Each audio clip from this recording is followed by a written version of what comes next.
no matter kung sino yung i-partner sa inyo, you always able to create that chemistry, no? Pero particularly sa inyong dalawa, parang may difference ba or something unique kapag when it's the two of you sharing the screen together? Ewan ko, na-enjoy ko lang kapag si Belle yung katrabaho ko. Kasi pag nasa scene, giving siya. Kapag wala sa eksena, ang kulit, ang saya lang din. So, parang sobrang komportable ko when I'm with her. Ganun lang. Serious actor ako, tapos sabi mo, makulit ako.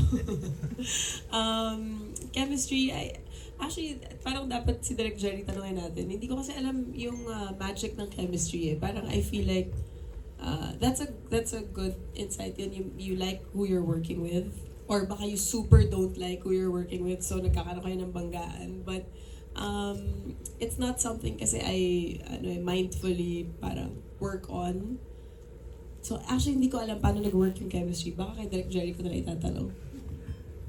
Actually, yun yung isa sa pinaka-overused na word na napakahirap talaga i-define ng chemistry. As a director, matagal na po ako I've been directing for 7 years, Charos. I've been directing for decades. It just happens yung chemistry. It's magic. Basta bilang director, nakikita ko ay meron to. Meron sila. Either sa mata, the way they react to each other, the way they support each other. Pero wala talagang definition ng 1 plus 1 equals chemistry, 2 plus 2 equals chemistry. Nasa sa artista rin po yun eh. Magic nga siya kung paano nila ibibigay, paano nila palalabasin. Good for me, napakaganda na ng chemistry nila sa Meet Me at St. Gallen. So, wala. Half of my work is done. Hindi, joke. Yun po. Yun, magic siya talaga. Ang hirap niya i-define. Thank you. And for Sir Ricky naman po, nabanggit niyo po kanina na dito po. Sa gitna po. Okay, nabanggit niyo po kanina parang towards the end or midway nung pagsusulat niyo, parang hindi niyo na inintindi yung original, parang you let it grow and write it on your own terms. Pero sa inyo po, paano po yung process nun and paano niyo po rin po siya ginawang Pilipino or parang mas relatable sa audience natin? Una-una kasi pag nagsusulat ka, somewhere along the way, inaagaw na nung characters yung sinusulat mo. Gagawin na nila yung gusto nilang gawin. Lalo na kung na-imagine mo na yung characters mo dahil si Carlo na yun at si Bella. Kumikilos na sila na parang nagiging taga-type na lang. Nagiging taga-type na lang ako. Tumatakbo na sila at nag-iiyakan at nagsusumbatan at hinahayaan ko sila.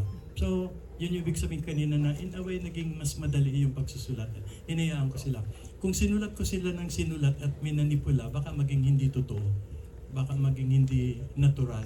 Kaya, one reason din yun. Kaya sabi ko, kalimutan ko muna yung original. Kasi ayaw ko nung pressure na maging kapareho o pumantay o maging mas maganda o less maganda. So, sinundan ko lang yung puso ko, pinasunod ko lang dun sa characters ko. And I did that also with the nanay, the tatay. Hindi ko alam ang cast nung sa nanay at sa tatay. Pero alam kong ganito ang nanay.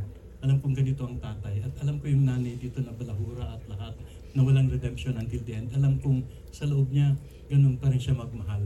So yun ang sinundan ko na lang. Sorry, last na lang po for the cast and for our director emeritus din po. What about yung idea of memory loss yung particularly painful sa tingin niyo? And do you think meron pa rin something ba to parang may redemption pa rin ba doon or something good to be yun, makukuha pa rin despite that? Anong redemption sa memory loss? I mean, Sorry. what about yung idea ng memory loss is yung what makes it particularly painful sa tingin niyo and sa tingin mo may mga ano ba siya? May redemption pa rin ba mahahanap? Isa siguro sa mga takeaway ko dito sa pelikula para sa akin na kapag papunta ka na sa ganun, kung may memory loss, halimbawa sa akin mangyayari, ang gagawin ko na lang is to become a better person para sa akin. Kasi mawala man yan lahat, I think your heart will always shine through.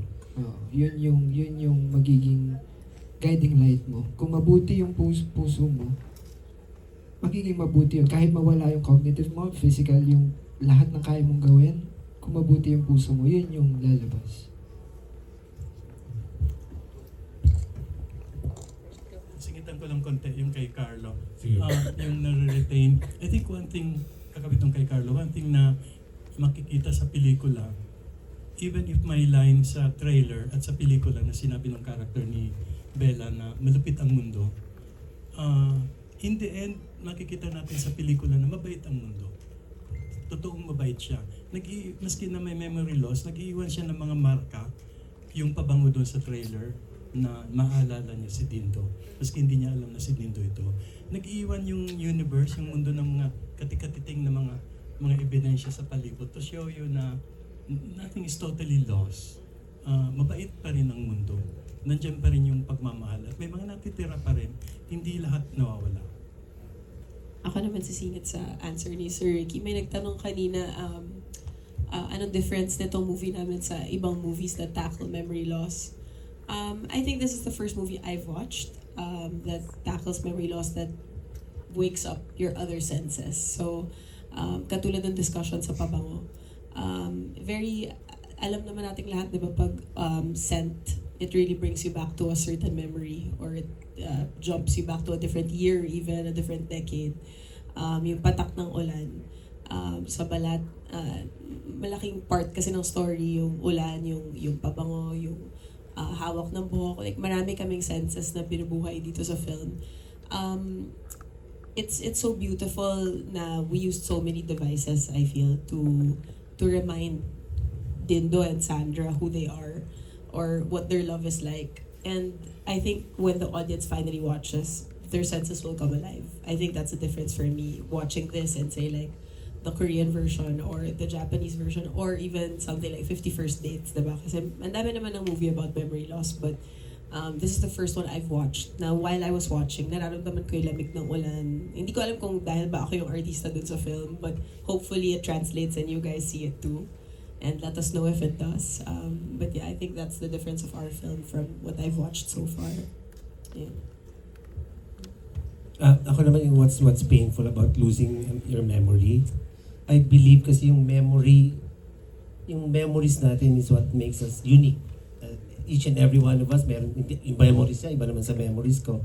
So pag yung memories ni Jerry, which make him Jerry, pag isa-isa mong inalisyon, parang nawawala na ako, nawawala na yung pagkatao, ay nawawala ako bilang, nawawala yung pagiging Jerry ko. Kasi nga, akin yun memories ko yan Like your memories, sa'yo lang yan. At yun yung bumubuo sa pagkatao mo, tumutulong sa pagbuo ng pagkatao mo. Ang sakit isipin na, kasi di ba malungkot tayo, we think of happy thoughts, happy memories, para mapangiti, makalimutan yung dinadalang problema. Imagine mo kung wala ka na noon, wala ka na ng mga ganon. So yun yung masakit about losing memory. Thank you. Thank you po. Thank you. That was Alan Policarpio.